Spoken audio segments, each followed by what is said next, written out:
So I thought I'd try something different and show you my working space. So all of these trees here I've planted. They're, getting a little bit out of hand there, but they just seem to really love the energy of the caravan, and it just creates a lot of shade in the summer and a lot of beautiful living energy. So I have a very rundown old caravan that I work from. So I am a tarot reader and a shaman. So if you come to me, that is your little spot right there. That's where you would sit. And I would sit right there. I've got my two ravens either side. You'd probably see a little gnat flying around. I will need to get rid of any bugs before a client comes in. A few things up there, mostly things that have been gifted to me or that just feel really important. On the table, I always have a pen and paper because I like to mind map when I'm working. I'm always going to have a cup of tea or coffee because tarot reading and shamanic work is a lot of speaking. It's my favorite mug from Buffy. I have a few crystals. Most people absolutely love this one. It's very grounding. It's very healing. It's some sort of moss agate, I believe. And I am a business, so obviously I also have my business card. My tools are very simple. My much loved, trusty, and getting rather old. It's 6 years old, this tarot deck now. I am going to have to start using my second deck, same edition, to sort of get it up to speed quite quickly. And also my runes in here. So I work with the younger Futhark rune. There is going to be a few. There's a few pebbles in there. Maybe I've taken them out at the moment. Quite hard to do this one-handed. So each one of the 16 runes can be pulled in any of the positions. So when I do a rune reading, and this obviously isn't a rune reading, I would be pulling one for the past, one for the present, and I thought there were a few pebbles and stones in there, and one for the future. But as an example, I recently did a rune reading for myself, and it was the Sol rune for the past, the Mon rune for the present, and the Sol rune again for the future. So the reason that we have each rune over 3 times is to allow it to come back. Quite like to have a tarot deck like that. In the past, actually, I've worked with 2 tarot decks combined. So this is going to be a small pebble I picked up in Norway, and just a crystal there that somebody would have given me that was meaningful at the time. It is a little bit rough and ready, but I do have my beautiful wood burning stove there, which is vented up through a hole in the ceiling. I fitted that myself.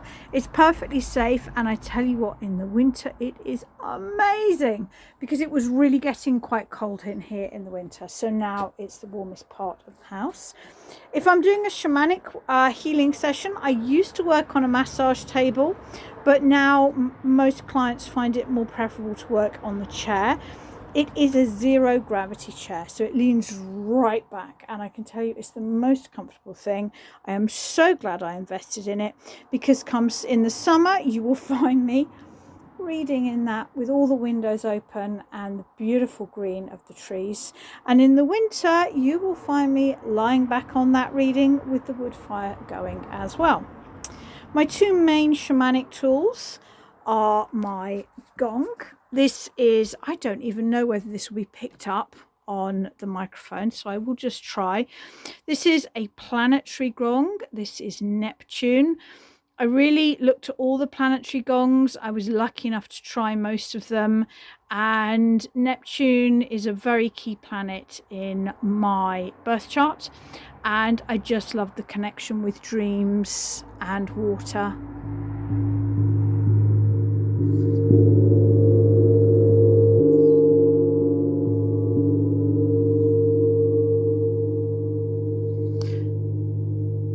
So what I will do is I'll come back and record that more carefully. Usually in a shamanic healing, we usually start with some tarot, just to find out what the problem is.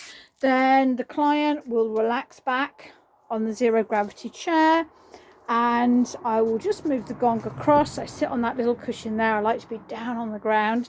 I will gong, and I will use the gong as if it was a drum.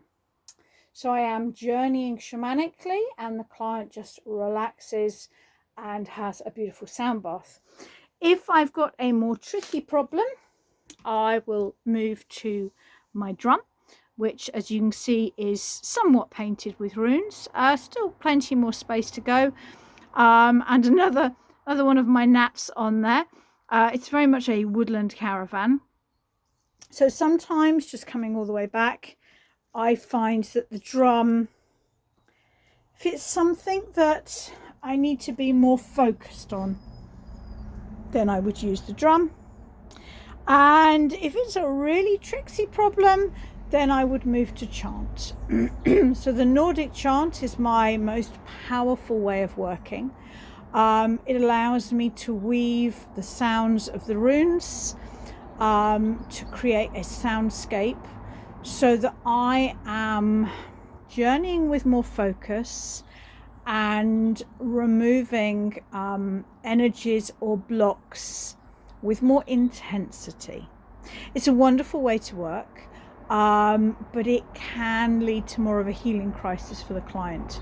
Whereas I find the gong, for 90% of the work I do, is more than powerful enough and creates a much more relaxing experience for my client. Much of what you see in the caravan, including that amazing blanket, has been gifted by people that have visited me. And that's my beautiful little space, really. I have my clock. It's quite important. I have an aroma spray. I have a few books, including my own, that are really important to me. And I just really love this space. It's beautiful to work from. Because I've planted the trees, it's really cool in the summer. And because I have now put in place the wood burning stove, it's warm in the winter. And it isn't particularly high spec, but it's got so much love. I mean, literally just everything. You know, the blanket was gifted to me. The double ravens were gifted to me. The little people. Client bought me just little knitting-y things. Crystal. It's just all beautiful things that people have, gifted over the years. And that's it. So if you come and see me in the caravan, as I like to call it, this is where you'll be. You'll be sat right there. And I will be sat right there. We almost always start our journey with a few cards. Sometimes the whole time is spent with cards. Sometimes we move to some gonging or some drumming. It's probably quite important to say I always respect what the client wants. So if a client doesn't want any prediction, that's fine. And if the client doesn't want any shamanic work, that is equally fine. But I don't plan what I'm going to do. I do what is most needed in the day. So that's my little nook. What I'll do reasonably soon is I'll share my online working space as well, because I have a separate space in my bedroom.